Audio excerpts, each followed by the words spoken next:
नमस्कार, मैं आरबी सिंह यादव और आप देख रहे हैं मेरा YouTube channel RB Singh Yadav editor. आज हम बैंक फ्रॉड जो होते हैं उन पर अवेयरनेस के लिए जो दयालबाग की बैंक ने कार्यक्रम किया था उसको हम आपको दिखाने जा रहे हैं।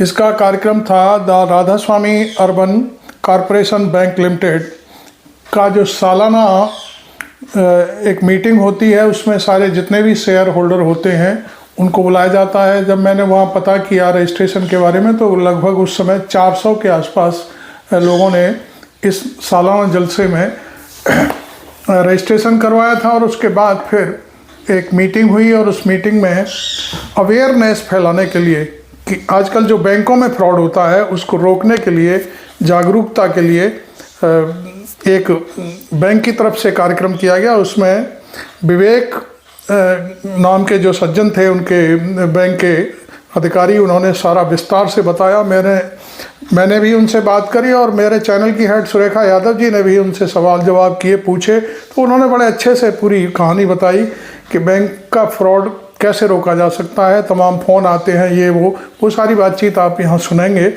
और उसके बाद फिर एक बार फिर मैं आपके सामने आऊँगा। पहले आप ये कवरेज देखिए। अभी तक आपने मेरा चैनल यदि सब्सक्राइब नहीं किया है तो ज़रूर कर लें और इसी तरह की अवेयरनेस से संबंधित वीडियो हम आप तक पहुंचाते रहें। तो ये हमारा प्रयास होगा और आपको हमारे वीडियो मिलते रहें, इसलिए सब्सक्राइब करना ज़रूरी है। देखिए ये वीडियो। सारी डिटेल्स उसके पास ऑटोमेटिक जाने लगेंगी जो भी फ्रॉड करेगा। तो इसलिए बेटर है कि आप इस तरह के कोई भी मेल्स को मत खोलिए। मेल्स अगर खोल भी लेते हैं उसके अटैचमेंट्स को तो बिल्कुल मत खोलिए। लिंक वगैरह होता है, क्लिक मत करिए। अगर कोई डाउट है आपका अथॉरिटी से जाके चेक कर सकते हैं, कंफर्म कर सकते हैं। इसके अलावा आप लोग एक चीज़ ध्यान रखें कि अगर कोई भी घटना आपके साथ इस तरह की हुई है तो उसको रिपोर्ट करने के लिए राष्ट्रीय उपभोक्ता हेल्पलाइन एक सरकार ने बनाई है। उस पर आप कांटेक्ट कर सकते हैं। अपनी जो भी आपके साथ घटना हुई है उनसे आप साझा कर सकते हैं, वो लोग उस पर आवश्यक कार्रवाई करेंगे। उसके अलावा साइबर अपराध रिपोर्टिंग पोर्टल cybercrime.gov.in एक पोर्टल बनाया है गवर्नमेंट ने। किसी भी तरह का साइबर क्राइम आपके साथ हुआ है आपको उस पर रिपोर्ट करना चाहिए। उससे फ्रॉड को पकड़ने में भी सरकार को मदद मिलती है और आपके साथ जो घटना हुई है उसके लिए भी कोई ना कोई समाधान आपको दिया जा सकता है। उसके अलावा राष्ट्रीय साइबर अपराध रिपोर्टिंग हेल्पलाइन 1930 ये नंबर है जिसको आप डायल कर सकते हैं अपने पास से। 1930 इसको आप डायल करेंगे, यहाँ पे अपनी जानकारी साझा करिए। जो भी घटना आपके साथ हुई है उस पर आवश्यक कार्रवाई सरकार की तरफ से करी जाएगी। और किसी भी तरह की बैंक से जानकारी चाहिए तो आप बैंक में आके इन पर्सन बात कर सकते हैं। जी सर, हाँ जी।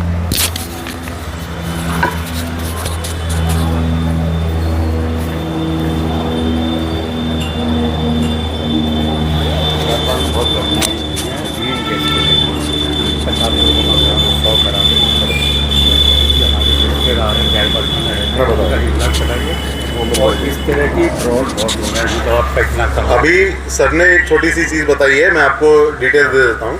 अभी एक फ्रॉड केस हुआ है जिसमें ग्रीन गैस के लिए कॉल आया है कि ग्रीन गैस का हम बात कर रहे हैं, आपको 50 रुपये का ट्रांजेक्शन करिए तो आपका जो भी पेमेंट आया है, जो भी एक्सेस है उसको करेंगे, वो सॉर्ट करना है। तो जैसे कि अभी श्री विवेक ससंगी जी ने बताया आपको, तो आजकल बहुत फ्रॉड हो रहे हैं। तो इस तरह के कोई भी फ्रॉड होता है, कुछ भी होता है, आप लोग को सतर्कता खुद ही देखनी है आप लोग को और बैंक वालों से संपर्क करना है। हम इस तरह के जागरूकता अभियान और भी करते रहेंगे। और अभी आप लोगों से रिक्वेस्ट है कि आप लोग सब लोग इसका फ़ायदा उठाइए जो बताया विवेक ससंगी जी ने। और प्लीज़ प्रसाद और चाय लीजिए सब लोग प्लीज़। हम समापन करते हैं। राधा स्वामी।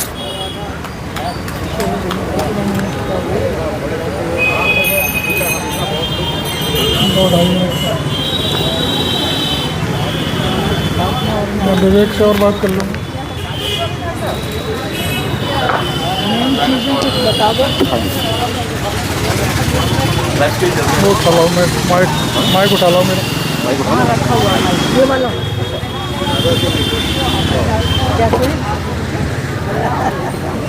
देखिए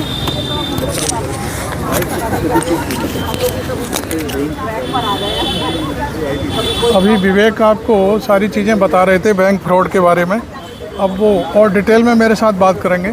विवेक जी, बैंक फ्रॉड के बारे में क्या आपने बताया, और ज़रा मेरे चैनल के लिए थोड़ा सा बताइए, हमारे जो श्रोता हैं उनके लिए। आजकल ऐसा देखने में आया है, हमारे पास कई कंप्लेंट्स भी आई हैं, कई इश्यूज आए हैं, जिसमें लोग कहते हैं कि हमारे पास कुछ कॉल्स आते हैं, जो लोग कहते हैं कि आप डिजिटली अरेस्ट हुए हैं। इस तरह के कॉल्स आते हैं, उसमें वो वीडियो कॉल करके आपको ये दिखाते हैं कि पूरा पुलिस डिपार्टमेंट बैठा है, उनके अधिकारी बैठे हैं, वो लोग आपसे बात कर रहे हैं, और उसमें आपके कहा जाता है कि आपका कोई माल आया था बाहर से जो कस्टम में पकड़ा गया है, उसमें आपके साथ आपको कुछ पैसा देना पड़ेगा, वो हम आपका माल छोड़ देंगे। बहुत बड़े अमाउंट बताते हैं, उसका करोड़ों में भी अमाउंट बताते हैं, और इस तरह का होता है। तो इसमें हम लोगों को ये देखने की ज़रूरत है कि किसी भी तरह से अगर हमारे साथ इस तरह की कोई घटना होती है, हमारे पास कोई कॉल आता है, तो सबसे पहले तो ये समझना ज़रूरी है कि क्या हमारा सच में कोई सामान बाहर से आना था। अगर मेरे पास कोई सामान आना है तो मुझे उसकी जानकारी होनी चाहिए कि कोई मेरे को कुछ भेज रहा है। अगर ऐसा कुछ मेरे साथ नहीं है तो फिर हम क्यों उसमें पड़ते हैं। तो हमको अवॉइड करना चाहिए कि हम इस तरह की कॉल्स को अवॉइड करें। अगर इस तरह से कोई पैसा आता है, कुछ भी आता है आपका, कोई भी आपसे पैसा मांगता है कि आप 50 रुपये डालिए, 100 रुपये डालिए, या बड़ा अमाउंट भी कोई डालिए, तो इस तरह के किसी भी आपको उसमें इंटरेस्ट लेने की ज़रूरत नहीं है, कोई कार्रवाई करने की ज़रूरत नहीं है, रिस्पॉन्स नहीं करना है, और उसको रिपोर्ट करना है। रिपोर्ट आप नियरेस्ट थाने में कर सकते हैं, गवर्नमेंट के कुछ पोर्टल्स हैं उस पर कर सकते हैं, साइबर क्राइम वगैरह के, और अपने बैंक में जाके भी बात कर सकते हैं अगर बैंक से रिलेटेड कोई फ्रॉड है तो। इसमें कुछ कॉल्स आजकल ऐसे भी आने लगे हैं कि आपको अपनी केवाईसी अपडेट करवानी है, बैंक में आपकी केवाईसी की ज़रूरत है, तो आप हमको डॉक्यूमेंट्स भेज दीजिए, हम आपकी केवाईसी अपडेट करा देंगे।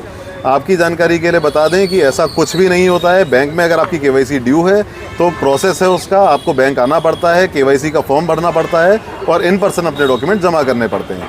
तो इसलिए आपको अगर कोई भी ऐसा व्हाट्सएप पे डॉक्यूमेंट मांगता है, नहीं शेयर करिए। कुछ बीच में ग्रीन गैस से रिलेटेड भी इस तरह के फ्रॉड्स आए थे, कुछ अभी आजकल डिजिटल अरेस्ट के आ रहे हैं, जैसा मैंने आपको भी बताया। तो इस तरह की किसी भी जानकारी पे मत जाइए।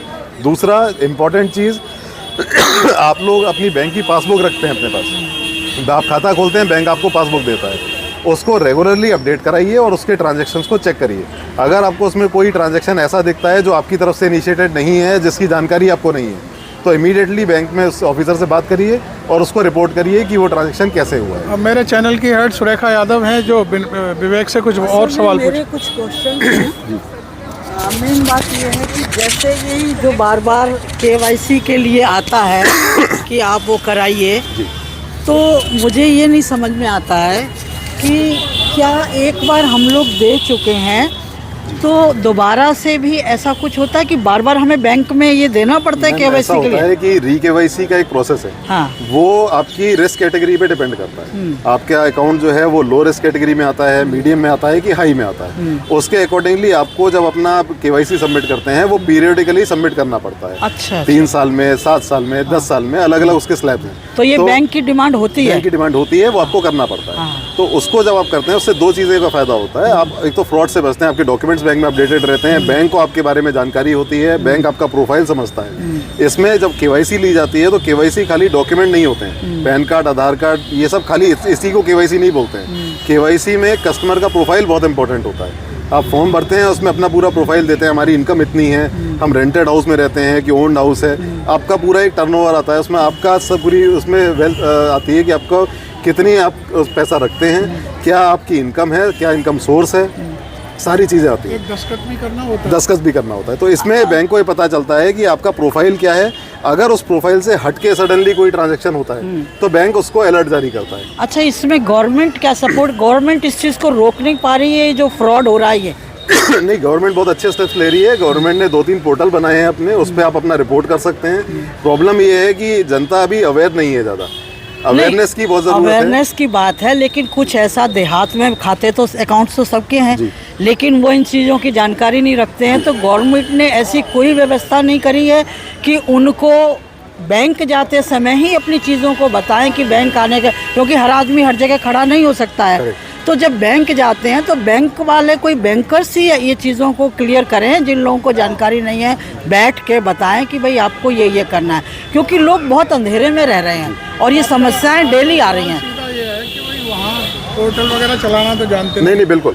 उसके लिए मैं आपको ये बताना चाहूँगा कि जैसे RBI ने बहुत अच्छे स्टेप्स लिए हैं अभी कुछ। उन्होंने जागरूकता अभियान चलाने को बैंक्स को बोला है कि आप अपने कस्टमर्स के लिए और बाकी जनता के लिए भी, जो भी सुनते हैं आपको, आप उनको ये बताइए कि क्या क्या फ्रॉड्स के तरीके हैं। जैसे अभी हमने एक सेशन लिया था छोटा, वो भी एक उसी का पार्ट है तो इसमें हम जनता को ये बताना चाहते हैं कि आप इस तरह से फ्रॉड से बच सकते हैं। इस तरह के फ्रॉड्स आजकल हो रहे हैं और उसके लिए हम लोग हमेशा तैयार हैं। अगर आपके साथ कोई घटना हुई है, आप पोर्टल आप यूज़ करना नहीं जानते हैं, तो उसके लिए बैंक ऑफिसर आपकी मदद करेगा, कोई दिक्कत नहीं है। जितना हमको पता होगा हम ज़रूर आपकी मदद करेंगे। देखने में ये आ रहा है विवेक जी कि आप कुछ बैंक अवेयर हैं, वो कर रहे हैं इस काम को, कुछ बैंक तो कर ही नहीं रहे हैं। उनके लिए क्या जो है वो होना चाहिए, ये उनको बताइए। करना चाहिए बिल्कुल। और अब तो आरबीआई की गाइडलाइंस है तो उनको फॉलो करना तो मैंडेटरी है। आरबीआई की गाइडलाइंस को आप वेव ऑफ नहीं कर सकते हैं। लेकिन नहीं कर रहे। और अभी जैसे शिकायत की जा सकती है ना? बिल्कुल करी जा सकती है। आप इसको आरबीआई को बढ़ा सकते हैं, आरबीआई से बात कर सकते हैं। हर बैंक को करना चाहिए ये चीज़। और जनता जब तक जागरूक नहीं होगी, बैंक के अकाउंट्स भी सेफ नहीं होंगे।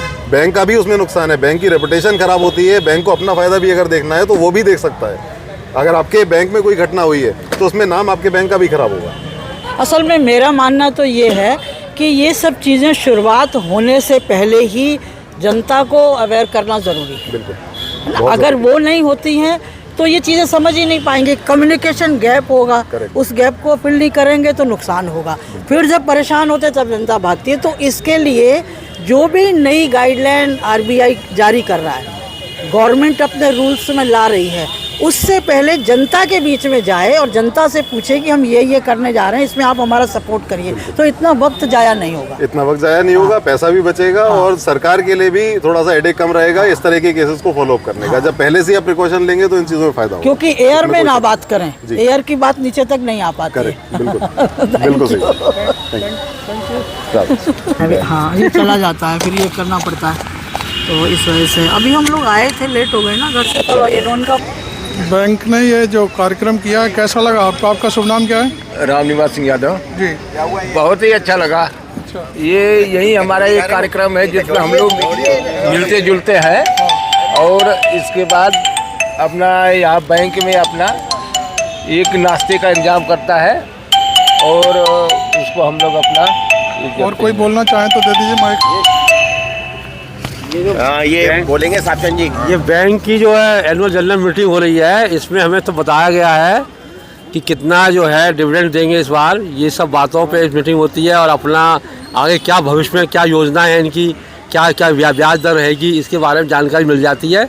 तो वैसे हम लोग सम्मिलित नहीं हो पाते हैं, लेकिन इस मीटिंग के जरिए जो है हमें सारा अपडेट करा दिया जाता है डिविडेंड के बारे में and future rate of interest के बारे में। आपका शुभ नाम क्या है? मेरा नाम साहबचंद कौशल है। अच्छा, और कौशल बैंक जी। की सुविधा बहुत अच्छी है दयालबाग के हिसाब से।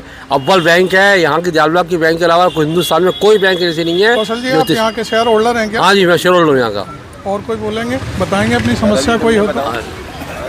बोलो बोलो साहब, इस वजह से खान पीन का बड़ा अच्छा इंतजाम हो जाता है। सब रिकॉर्ड हो रहा है आपकी बात? अच्छा नहीं, ये मीटिंग बहुत अच्छी होती है, हर साल होती जी। है। और ऐसे जितने शेयर होल्डर हैं उनको सब कुछ पता चल जाता है कि उनका डिविडेंड कितना मिला है, क्या लॉस में गई है या प्रॉफिट कितना है। लॉस में तो जाती नहीं है। कुछ फायदा दिखाई देता है अकाउंट में आता है तो? हाँ साहब, हमारा फ़ायदा होता है, हर पहुंच जाता है रुपया जो इंटरेस्ट होता है वो पहुंच जाता है। तो फ़ायदा है, काफ़ी आपका शुभ सुविधा नाम क्या है। है? मेरा गुरसरन नाम है, मैं प्रेम नगर में रहता हूँ। अरे ये बत्रा साहब बोलेंगे। बत्रा साहब ज़्यादा बोल सकते हैं। बत्रा साहब अच्छा बताएंगे। नहीं, जनरल मीटिंग है। आपको जनरल मीटिंग है। कैसा लगा आपको? राष्ट्रीय bank, urban cooperative bank Dayalbagh Agra जो है बहुत ही यूज़फुल बैंक है। आप भी शेयर होल्डर हैं? जी हाँ, मैं शेयर होल्डर हूँ, मेरी पत्नी भी है, मेरे बच्चे भी हैं। हाँ, सब दयालबाग में पढ़े लिखे बड़े हुए। अच्छा। मीटिंग से क्या लाभ हुआ आपको यहाँ? मीटिंग से ये लाभ होता है सर कि एक तो हमारा पैसा यहाँ सेफ है और दूसरा डिपॉजिट जो होता है वो इमीडिएट होता है, कोई रश नहीं है। जो बैंक फ्रॉड होते हैं उनके बारे में भी? जी हाँ, बैंक फ्रॉड यहाँ होते नहीं हैं। नहीं, समझाया इन्होंने गया, अभी समझाया है, बहुत आपको अच्छा अवेयर किया गया। बहुत अच्छा समझाया है इन्होंने। और अलर्ट रहेगा हर आदमी, कोई नुकसान नहीं होगा उसको। Thank you. यहाँ पता ही नहीं है। ये मीटिंग हुई, उससे क्या लाभ है आपको? कुछ आपको मीटिंग पता? से? हाँ, यस। उनका मीटिंग सुनी ही नहीं। सुना नहीं आपने? अरे लेट हो गए सर, हम लोग लेट हो गए सर। अच्छा। तो क्या बाकी आप शेयर होल्डर हैं बैंक में? हाँ जी। तो वैसे क्या जनरल लाभ वगैरह क्या मिलता है आपको यहाँ से? लाभ हमें, अकाउंट सेफ रहता है? हाँ, अकाउंट सेव रहता है अपना, आगे अपना भविष्य के लिए। लोन देते हैं लोग? लोन का भी प्रोसेस है? हाँ, लोन वगैरह भी मिल जाता है इससे। आपका शुभ नाम क्या है? मेरा प्रीति। अच्छा, आप यहीं दयालबाग से हैं? हाँ जी। क्या करूँ बोलिए। ये जो मीटिंग थी इस पर बताइए, आपका शुभ नाम क्या है? मेरा नाम कैप्टन JB वर्मा। वर्मा जी, क्या इस मीटिंग से क्या लाभ होता है शेयर होल्डर्स को? शेयर होल्डर का लाभ है, मालिक का जो दावत है वो मिलती है हमको जी। यहाँ पर अकाउंट रखेंगे सब कुछ मिलता है, कुछ कमी नहीं है। हाँ। और पता चलता है सारा, मतलब कि क्या फ़ायदा क्या नुकसान होगा? अकाउंट का पता है, सब डिक्लेयर करते हैं हर साल। इस बैंक में साइबर अटैक वगैरह जिस तरह की कोई चीज़? नहीं, वो दूर की बात है। ये बाहर वालों के लिए, हम यहाँ मालिक का बैंक है। Thank you.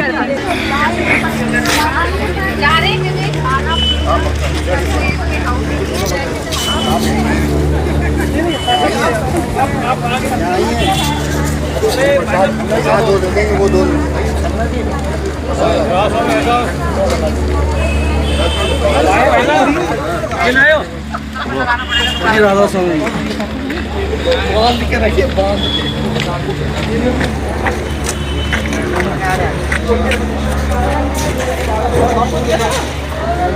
कितने लोगों ने रजिस्ट्रेशन कराया? 700 400।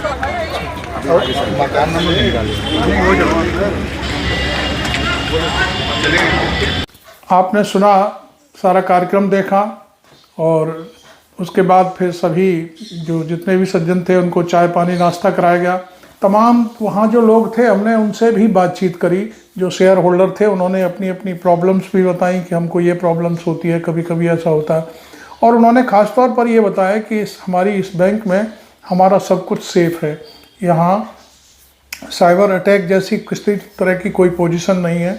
और लेकिन जो बैंकर्स हैं उन्होंने ये ज़रूर बताया कि जिनके जो भी खातेदार हैं अपनी पासबुक को हर महीने या 2 महीने बाद 3 महीने बाद अपडेट कराते रहे, जिससे उनको पता चलता रहे कि हमारा पैसा कहीं इधर से उधर तो नहीं हो गया है। तो ये एक बहुत बड़ी बात थी।